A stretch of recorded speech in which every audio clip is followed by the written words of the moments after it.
এই পৃথিবীতে অর্ধেকের বেশি মানুষ পানি শূন্যতার কারণে মারা গিয়েছে। আজকে আমরা এমনই একটা গল্প এক্সপ্লেনেশন নিয়ে এসেছি। তাহলে আর দেরি কিসের, চলেন এখন মুভি শুরু করা যাক। শুরুতে আমরা এমন এক সময়কে দেখতে পাই যখন পৃথিবীতে পানির অনেক সংকট।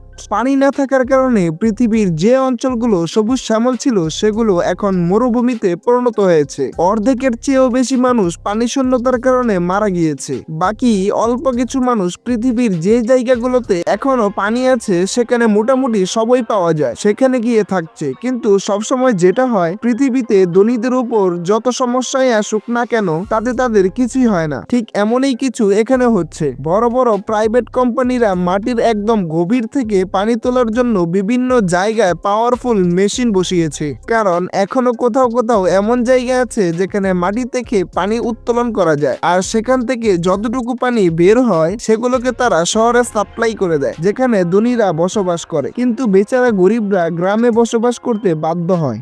তাদের মধ্যে হোমস নামের একটা পরিবার আছে, যেখানের মধ্যে একজন পিতা নেস্ট, মা ক্যাথরিন, বড় মেয়ে ম্যারি আর ছোট ছেলে জেমস অনেক কষ্ট করে এই পরিবার গ্রামে থেকে বসবাস করছে। নেস্টের অনেক বড় একটা জমি আছে, সেখানে তার পিতা চাষবাস করত। কিন্তু পানির অভাবের কারণে নেস্ট জমিতে কৃষি কাজ করতে পারছিল না। সে সরকারের সাথে কথা বলেছে যে আমার জমি এখনো উর্বর আছে, অর্থাৎ এখানে পানি দিলে ফসল ফলানো সম্ভব। তবে কারো থেকে নেস্টের কথায় বিশ্বাস হয় না, তাই নেস্ট নিজেই জমি খনন করতে থাকে এই আশায় যে এখান থেকে ভাগ্যক্রমে কোনো পানি বের হলে সে আবার চাষবাস করতে শুরু করবে এবং সেই ফসলগুলো বিক্রি করে পানির অভাবকে নিজের পরিবারের জন্য পূরণ করতে পারবে। একদিন নেস্টার জমিতে, যেখানে সে পানি বের করার জন্য মেশিন লাগিয়েছিল, সেখানে দুজন চোর চলে আসে, যারা সেই মেশিনকে চুরি করতে এসেছে। নেস্ট এটা জানতে পেরে সে দ্রুত তার গান নিয়ে সেখানে পৌঁছায়। আর চোররা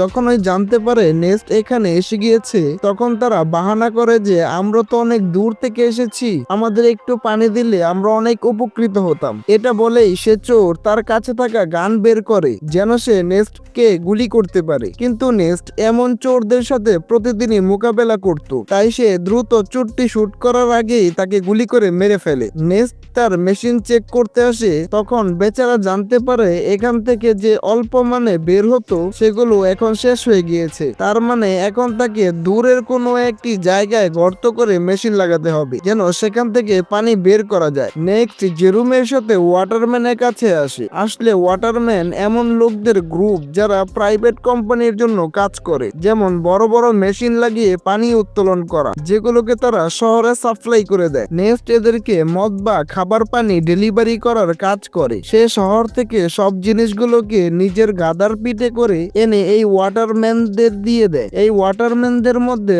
ম্যাক্স নামের এক লোক রয়েছে, যার সাথে নেস্টের ভালো সম্পর্ক রয়েছে। নেস্ট ম্যাক্সকে বলে, দেখো ভাই, তুমি এখানে বড় বড় মেশিন লাগিয়েছো, এখান থেকে কিছুটা দূরে আমার জমি রয়েছে, সেখানে কিছুটা পানি বের হতো, কিন্তু তোমার এখানে বড় মেশিন বসানোর ফলে যে অল্প পানিগুলো আমার জমি পেত সেগুলো এখন বন্ধ হয়ে গিয়েছে। তুমি কি তোমার এই মেশিনের লাইন অন্য জায়গায় নিতে পারবে? ম্যাক্স বলে, এটা তো আমার কাজ না, তুমি কথা বলতে চাইলে আমাদের বসের সাথে বলতে পারো। নেস্ট জানতো বস তো তার কথা শুনবে না, তাই সে মন খারাপ করে জেরমেসকে নিয়ে ঘরে ফিরতে থাকে। কিন্তু কারো ভাগ্য যখন খারাপ হয় তখন তার সাথে খারাপ কিছু হতে সময় লাগে না। এমনই নেস্টের সাথে হয়। আসার সময় তার গাদার পা একটা পাথরের সাথে বাড়ি খাওয়ার কারণে গাদাটি নিচে পড়ে যায়, যার কারণে তার একটি পা ভেঙে যায়। বেচারা গাদা পিপাসার কারণে এমনিতেই কষ্ট পাচ্ছে, আর এখন তো একটা পাও ভেঙে গিয়েছে, তাই তার কষ্ট কমানোর জন্য নেস্টটাকে সেখানেই মেরে ফেলে। নেস্টেরও কোনো উপায় ছিল না। এরপর সে একটি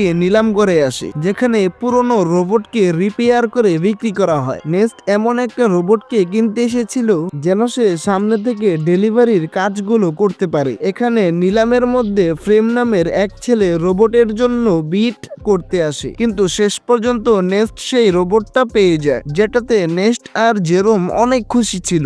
যাই হোক, কাজের একটা জিনিস হাতে এসেছে। এরপর তারা হসপিটালে আসে, যেখানে ক্যাথরিন থাকে, যে কিনা কিছু সময় আগে একটা দুর্ঘটনার শিকার হয়েছিল, যার কারণে সে হাঁটতে পারছিল না। তাই হসপিটালে ওয়াটারের সাহায্যে ক্যাথরিনকে রাখা হয়েছে। আয়ার মানে যেগুলো ক্যাথরিনকে হাঁটতে সাহায্য করে। এখন যেহেতু নেস্টারের কাছে এত টাকা নেই, সে আয়ার টেকনোলজি ঘরে নিয়ে আসে। তাই সে এবং তার পরিবারের সবাই ক্যাথরিনকে হসপিটালে দেখতে আসে। এখন হসপিটাল থেকে বের হয়ে নেস্টারের সাথে দেখা হয় রবি নামের এক ছেলে, যে নেস্টারের ভালো বন্ধু ছিল। রবির থাকার কোনো ঘর ছিল না, সাথে সে মানসিকভাবে দুর্বল। তাই নেস্ট তার কাছে যেটুকু পানি ছিল সে রবি আর তার পরিবারকে সেগুলো দিয়ে দেয়, কারণ যদিও তার কাছে পানির অনেক অভাব, কিন্তু তার মন অনেক বড় ছিল। এখন নেস্ট যেখান থেকে যখন এই ঘরে ফিরে আসে, তখন তার কাছে ফ্যান পৌঁছায় আর বলে, তোমার রোবটটা আমাকে একটু দাও, আমার কিছু গুরুত্বপূর্ণ কাজ আছে। তবে নেস্ট জানতো ফ্যাম একটা বদমাস, সে রোবট ফিরিয়ে দেওয়ার সময় অনেক নাটক করবে। তাই নেস্ট রোবট দিতে সাফ মানা করে দেয়। সাথে এখানে বলে দেই, ফ্রেমের সাথে নেস্টের মেয়ে ম্যারির চক্কর চলছে। নেস্ট অনেকবার ম্যারিকে বোঝায় যে সে যেন ফ্রেম থেকে দূরে থাকে, সে ভালো ছেলে না। কিন্তু ম্যারি জীবনে কোনো ছাকা না খাওয়ার কারণে সে নেস্টের কথায় রাজি হয় না, বরং সে ফ্রেমের কারণে তার পিতাকে ঘৃণা করে। এখন মা বাবার কথা না শোনার কারণে ম্যারির সাথে খারাপ কিছু ঘটতে চলেছে কিনা তা আমরা সামনে জানতে পারবো। এরপরের দিন নেস্ট আর একটি জায়গায় গর্ত খুঁড়ছিল, যেন সে সেখান থেকে পানি পায়। কিন্তু বড় মেশিনে পাইপলাইন এর কারণে আশেপাশের সব এলাকা শুকিয়ে রয়েছে। তাই নেস্ট এখানেও নিরাশ হয়। নেস্ট গর্ত করার সময় সে ডেরমের সাথে কথা বলছিল। একটা মেয়েকে দেখেছিলাম যার চুল তো ছোট, কিন্তু দেখতে খুব সুন্দর। এখন তুমি বড় হয়ে গিয়েছো, তুমি বলে তার সাথে তোমার ফিক্স করিয়ে দিই। এই অবস্থায় আমরা আর কতদিন বেঁচে থাকতে পারবো? তাই আমাদের কাছে যত সময় আছে সেগুলোকে আমাদের ভালোভাবে কাটানো উচিত। আর এভাবে নেস্ট আর তার ছেলে কথাবার্তা বলে, ভালো সময় কাটায়। এরপর নেস্ট যখন ওই ঘরে আসে, তখন ম্যারি বলে, আমার টাকা চাই বাবা, আমি ফ্যামের কাছে যাচ্ছি, আমার এখানে দম বন্ধ হয়ে যাচ্ছে। নেস্ট বলে, দম বন্ধ হয়ে যাচ্ছে মানে? আমি ছোটকাল থেকে তোমাকে লালন পালন করেছি, তোমাকে সবকিছু দেওয়ার চেষ্টা করেছি, তবুও তুমি এমন কথা বলছো? কিন্তু ম্যারি উপর থেকে জবাব দেয়, সে বলে, আমরা এখানে বাস করছি না, বরং সারভাইভ করছি, আমি এমন জীবন চাই না। নেস্টের লাখ বোঝানোর পরও যখন ম্যারি মানে না, তখন নেস্ট ম্যারিকে একটা রুমে বন্ধ করে জানালাতে প্যারাক মেরে দেয়, যেন সে ফ্রেমের সাথে দেখা করতে না পারে। যার পরে নেস্ট যখন ওই সাপ্লাই দেওয়ার জন্য শহরে যাচ্ছিল, তখন ওই সে জানতে পারে তাদের গ্যারেজ থেকে রোবট গায়েব। এটা দেখে তার অবস্থা খারাপ হয়ে যায়, সে টেনশন করতে থাকে। সে বুঝতে পারে এই কাজটা ফ্রেম ছাড়া আর কেউ করতে পারে না। তাই সে সেখান থেকে দ্রুত ওয়াটারম্যানের কাছে আসে, যেন তাদের জিজ্ঞাসা করতে পারে ফ্রেম এখানে এসেছে কিনা। কিন্তু সেই এখানে আসতেই ম্যাক্স আর বাকি ওয়াটারম্যানরা মিলে তার উপর আক্রমণ করে দেয়, আর সবাই মিলে তাকে মারধর করতে থাকে। তাদের কথা অনুযায়ী তুমি আমাদের সাপ্লাই চুরি করেছো, যেটা আমাদের কষ্ট অর্জিত ছিল, সেটা হয়তো তুমি অন্য কোথাও বিক্রি করে দিয়েছো। নেস্ট বলে, আরে এটা কি বলছো? আমি তো নিজেই জিজ্ঞেস করতে এসেছি যে ফ্রেম আমার রোবট এখানে নিয়ে এসেছে কিনা, কিন্তু উল্টো তোমরা আমাকেই মারছো। নেস্ট বুঝতে পারে অবশ্যই ফ্রেম নেস্টের বদলে সাপ্লাই নিয়েছে, আর সেটা ওয়াটারম্যানদের দেয়ার বদলে চুরি করে অন্য কোথাও নিয়ে গিয়েছে। তাই নেস্ট যেমনি এমনি করে ওয়াটারম্যানদের থেকে নিজেকে ছাড়িয়ে ফ্রেমকে খুঁজতে থাকে। আর বেশ কিছুক্ষণ খোঁজার পর সে ফ্রেমকে পেয়ে যায়, এবং নেস্টের সন্দেহ সঠিক ছিল, ফ্রেম ওই সাপ্লাই চুরি করেছে, আর সেটা সে আরামে খাচ্ছিল। তাই নেস্ট গান পয়েন্ট করে ফ্রেমকে ভয় লাগায় আর তাকে ওয়াটারম্যানের কাছে নিয়ে যেতে থাকে, এটা বলার জন্য যে সাপ্লাই আমি নয়, বরং ফ্রেম চুরি করেছে। কিন্তু হাঁটতে হাঁটতে তারা অনেক ক্লান্ত হয়ে যায়, বিশেষ করে নেস্ট আর পানিও শেষ হয়ে যায়। তাই ফ্যাম তাকে লোভ দেখায় যে আমি সাপ্লাই থেকে কিছু মদ খেয়ে ফেলেছিলাম, এখন অল্প কিছু মদ বাকি আছে, তুমি বললে আমরা সেই মদ অর্ধেক করে খেয়ে ফেলি। ওয়াটারম্যানরা সর্বোচ্চ হয়তো আমাদের মারবে, কিন্তু যদি আমরা এখানে কিছু পান না করি তাহলে আমরা অবশ্যই মারা যাব। এটাতে নেস্টরা রাজি হয়, কিন্তু যখন ওই সে ফ্রেমকে রশি থেকে মুক্ত করে, তখন ফ্রেম তাকে হামলা করে বসে। বেচারা নেস্ট আগে থেকেই অনেক তৃষ্ণার্ত ছিল, আর এখন মার খাওয়ার কারণে তার অনেক রক্তক্ষরণ হতে থাকে। এরপরে ফ্রেম জোর করে সব মদগুলোকে নেস্টের মুখে ঢেলে দেয়। ওয়াটারম্যান যখন তাকে দেখবে, তখন তাদের বিশ্বাস হয়ে যায় যে নেস্ট সাপ্লাই চুরি করেছে, আর সেই তাদের মদ খেয়ে ফেলেছে। এছাড়াও ফ্রেম নেস্টকে মেরে মেরে রোবটের সাথে বেঁধে দেয়, যেন সব তবে বুঝতে পারে রোবট আউট অফ কন্ট্রোল হয়ে নেস্টকে আক্রমণ করেছে, যার ফলে তার মৃত্যু হয়ে যায়। আর এটাই হয়, বেচারা নেস্ট মারা যায়। আর সবার থেকে লাগছিল রোবট ওই নেস্টের প্রাণ নিয়েছে। এরপর দেখা যায় জেমস তার পিতাকে হারানোর পর মন খারাপ করে বসে থাকে। সে তার সব রাগ রোবটের ওপর ঢেলে সেটাকে ভাঙার চেষ্টা করে, কারণ সে বিশ্বাস করেছে রোবটই তার পিতার প্রাণ নিয়েছে। তখন ফ্র্যাঙ্ক জেমসকে এসে বলে, রোবট ভেঙ্গে কি লাভ, এটা সামনে গিয়ে আমাদের এই কাজে আসবে, তাই এটাকে ভেঙ্গো না, চিন্তা করো না, আমি আছি তো, আমি তোমার পরিবারকে সামলাবো, তোমার ও তোমার মেয়ের ভালো খেয়াল রাখবো। এরপর দেখা যায় ফ্রেম ম্যাক্সের কাছে আসে আর বলে, আমি একটা পাইপের লাইন চাই, যেন এটার সাহায্যে আমি নেস্টের জমিতে চাষ করতে পারি। এই ছুরিটার কথা মনে আছে তো, সেদিন যখন তোমার সাপ্লাইয়ের জন্য নেস্টের উপর হামলা করেছিলে, তখন নেস্ট তোমার থেকে এই ছুরিটা নিয়ে ফেলেছিল, আর আমি এই ছুরিটা তার বডির পাশে পেয়েছি, যেখানে তোমার নামটাও লেখা আছে, সাথে সবাই জানে তোমার এবং তার সাথে লড়াই হয়েছিল। তাহলে আমি ভাবছিলাম কি, আমি সবাইকে এটা বলে দিই যে লড়াইয়ের সময় ম্যাক্স যখন নেস্টকে মারতে পারেনি, তখন সে পরের সুযোগ পেয়ে নেস্টকে মেরে দেয় আর দোষ দিয়ে দেয় রোবটের উপর। এটা শুনে ম্যাক্স ভয় পেয়ে যায় আর ফেমের কথায় রাজি হয়ে কোম্পানির থেকে লুকিয়ে একটা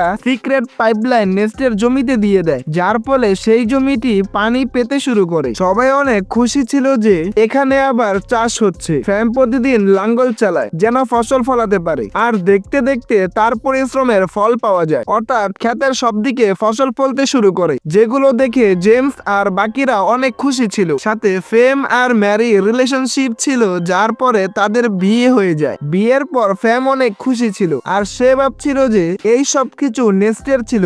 আজ যদি সে বেঁচে থাকতো, তাহলে না তো তার সাথে ম্যারির বিয়ে হতো আর না তো সে এই জমি পেত। নেস্টের মারা যাওয়ার পর সে সবকিছু নিজের করে নিয়েছে। কিছুদিন পর দেখা যায় ব্যাংক থেকে কিছু কর্মচারী আসে, যাদের কথা শুনে ফ্রেমের পায়ের তলার মাটি সরে যায়। ব্যাংকের কর্মচারীরা বলে যে জমিতে তোমার ফসল ফুলেছে, সেই জমিটাকে নেস্ট বন্ধক রেখেছিল, সেটা তো তোমার না, তাই এই জমিটা ব্যাংকের হলো, আর এখানে যে ফসল ফুলেছে সেটাও ব্যাংকের কাছে যাবে। ফ্যাম বলে, না, এই কথাটা তোমাদের ফসল ফলার আগে বলা উচিত ছিল, তুমি যদি প্রথমে বলে দিতে তাহলে আমি আরেকটি জমি দেখে নিতাম। কিন্তু ব্যাংকের কর্মকর্তারা তার কথা শোনে না আর বলে, 1 সপ্তাহের ভেতর টাকা দিতে না পারলে এই জমিটাকে তুমি ভুলে যাও। এটা বলে তারা চলে যায়। ফ্যাম অনেক চিন্তিত হয়ে পড়ে, এখন টাকা কোথা থেকে আসবে। ফ্যাম একটা পথ খুঁজে পায়, তা হচ্ছে তাদের রোবটকে বিক্রি করে দেওয়া, আর সে সেটাই করে। সে নেস্টের রোবটটিকে গাড়িতে তোলে আর জেমসকে বলে, আমি রোবটকে বিক্রি করতে যাচ্ছি, যেন এইখান থেকে পাওয়া টাকাগুলো দিয়ে আমি ব্যাংকের ঋণ শোধ করতে পারি। তবে ফ্যাম তো কোনো ভালো ছেলে ছিল না। সে রবির কাছে আসে আর তাকে বলে, তুমি আমার সাথে আসো, আমি তোমার জন্য খাবার পানির ব্যবস্থা করছি। এটা শুনে বেচারা রবি নিজের বাচ্চাকে নিয়ে ফ্রেমের সাথে চলে যায় আর তার স্ত্রী সেই জায়গায় রেখে যায়। কিন্তু ফ্রেম একটি সময় রবির বাচ্চাটাকে বেঁচে ফেলে, যেখান থেকে পাওয়া টাকাগুলো সে ব্যাংকে দিয়ে দিবে। এখন এটার খবর যখনই রবির কাছে আসে, তখন সে ফ্রেমের সাথে ঝগড়া করতে থাকে। কিন্তু ফ্রেম যেখানে বাচ্চাটাকে বিক্রি করেছিল, সেখানে ঝগড়া করার কোনো নিয়ম ছিল না, আর বাচ্চা হয়ে গিয়েছে মানে চুক্তি আর ভঙ্গ হবে না। তাই সে খারাপ লোকেরা রবিকে গুলি করে মেরে ফেলে। তারা ফ্যামকেও গুলি করার চেষ্টা করে, কারণ তাদের তো এতক্ষণ মনে হয়েছিল ফ্যাম রবির পারমিশন নিয়েই তার বাচ্চাকে বিক্রি করেছে। ফ্যাম কোনো মতে দৌড়ে সেখান থেকে প্রাণ নিয়ে বেঁচে ফিরে সে রোবটটাকে সেখানে ফেলে আসে, কারণ তাকে জেমসকে তো বলতে হবে যে টাকা বাচ্চাকে বেঁচে নয়, বরং রোবটকে বেঁচে এসেছে।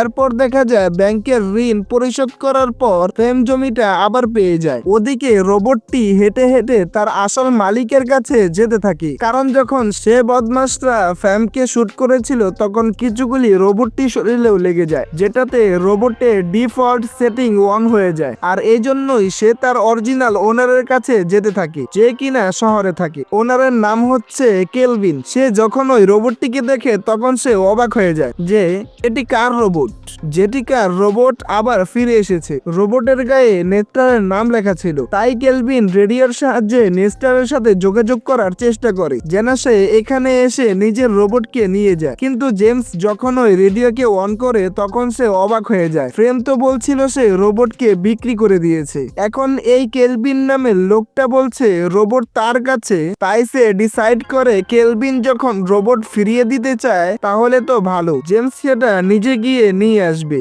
জেমস রবির ওয়াইফকে দেখতে পায়, যে কিনা রবি ও তার বাচ্চা ফিরে না আসায় হতবাক হয়ে আছে। এখন সে একটা পুতুল নিয়ে তার বাচ্চা ফিরে আসার অপেক্ষা করছে। ফ্যাম এসে তাকে সেখান থেকে নিয়ে যায়। এই জিনিসটা দেখে জেরোমের সন্দেহ হয় কিছু একটা তো হয়েছে, যেটা ফ্যাম লুকাচ্ছে। যাই হোক, এর পরের দিন সে শহরে যাওয়ার উদ্দেশ্যে বেরিয়ে পড়ে। তবে শহরের বর্ডারে তার বয়স 18 বছরের নিচে হওয়ার কারণে গার্ডরা তাকে শহরে যেতে দেয় না। তখনই সেখানে একটা মেয়ে আসে যার নাম আনা, যে কিনা এখানে গোপনে মানুষের পাচার করার কাজ করছে। তাই সে জেমসকে বলে, আমার সাথে চলো, আমি তোমাকে শহরে পাঠাতে পারবো, সেটাও কম টাকায়। জেমস যখন ওই আনাকে দেখে তখন সে অবাক হয়ে যায়, কারণ আনা হুবহু সেই রকম যেমনটা নেস্ট তাকে সেই ছোট্ট চুলওয়ালা মেয়েটির ব্যাপারে বলেছিল। অর্থাৎ এটাই সেই মেয়ে। জেমস তাকে নেস্টের ব্যাপারে জিজ্ঞেস করে, কিন্তু আনা তো নেস্টকে চিনে না। তাই জেমস আর কিছু বলে না। এরপর আনা জেমসকে শহরের দিকে যাওয়া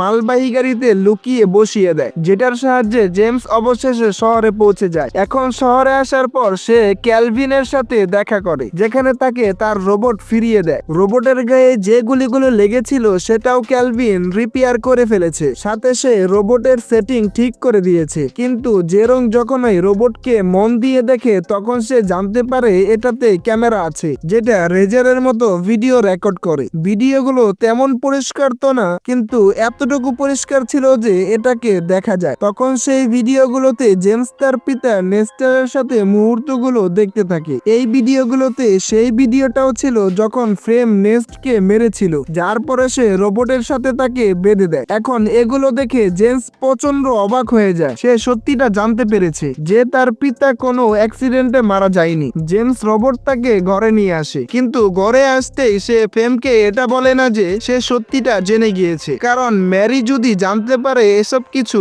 ফ্যাম করেছিল তাহলে সে এগুলো সহ্য করতে পারবে না। এর উপরে সে প্রেগনেন্ট। তাই জেমস একটা প্ল্যান করে আর ফ্যামকে বলে, আমি শুনেছি রবির তোমাকে ডাকছে। এটা শুনে ফ্যাম টেনশন করে যে রবি তো মারা গিয়েছে, এখন এটা কোন রবি ডাকছে। তাই সে জেমসকে বলে হতে পারে সেটা অন্য কেউ। এখন প্ল্যান ফেল হতে দেখে জেমস একটা লেটারে লিখে ফ্যামকে পাঠায়। এটা পরে ফ্যাম থেকে মনে হয় এটা রবি পাঠিয়েছে। ফ্যাম দেখে রবি তাকে সেই জায়গাটা আসতে বলছে যেখানে নেস্ট মারা গিয়েছে। ফ্যাম বুঝতে পারে কিছু তো গন্ডগোল আছে, আমার সেখানে গিয়ে দেখতে হবে। তাই সে সেই জায়গাটায় যায় যেখানে সে নেস্টকে মেরেছিল, কিন্তু একটি সময় সে ভুলে গর্তে পড়ে যায়, যেখানে পড়ে যেতেই তার পা ভেঙে যায়। সে সাহায্য চাইতে থাকে। তখনই তার সামনে জেমস আসে, যার হাতে ছিল একটি গান। তাকে এত রাগে দেখে ফ্যাম বুঝতে পারে জেমস সবকিছু জেনে গিয়েছে, আর এই সব কিছু জেমসের প্ল্যান ছিল। ফ্যাম তাকে বলে, দেখো যা হয়েছে আমি তার জন্য দুঃখিত, কিন্তু দেখো আমি ম্যারি আর তোমার কত খেয়াল রেখেছি। যদি আমার কিছু হয়ে যায় তাহলে ম্যারি এগুলো সহ্য করতে পারবে না, তাই আমাকে যেতে দাও। কিন্তু জেমস তার কথা শোনে না আর সোজা তাকে গুলি করে মেরে ফেলে। এরপর দেখা যায় সে রোবটটির মেমোরি সিস্টেম করে দেয়, যেন ম্যারি এ ব্যাপারে কোনোদিনও জানতে না পারে। সে চায় না ম্যারি এই সত্যিটা জানুক। কিছুদিন চলে যাওয়ার পর যখন ফ্রেম ঘরে ফিরে আসে না, তখন ম্যারি অনেক টেনশন করতে থাকে। জেমস বলে সে কখনো ভালো মানুষ ছিলই না, সে তোমাকে ছেড়ে চলে গিয়েছে। এটা শুনে ম্যারি অনেক দুঃখী হয়ে যায় আর নিজের মন থেকে ফ্রেমের জন্য ভালোবাসা বের করে দেয় এবং উল্টো তাকে ঘৃণা করা শুরু করে। জেমস খুব ঠান্ডা মাথায় তার বদলা নিয়েছে। এরপর থেকে জেমস আর ম্যারি ঘর চালানো শুরু করে। এখন তো তাদের কাছে জমিও আছে, যেটাতে চাষ হওয়া ফসল বিক্রি করে তারা তাদের মাকে ঘরে নিয়ে আসবে। আর এই মিক্স ফিলিং এর সাথে এই মুভিটি এখানেই শেষ হয়ে যায়।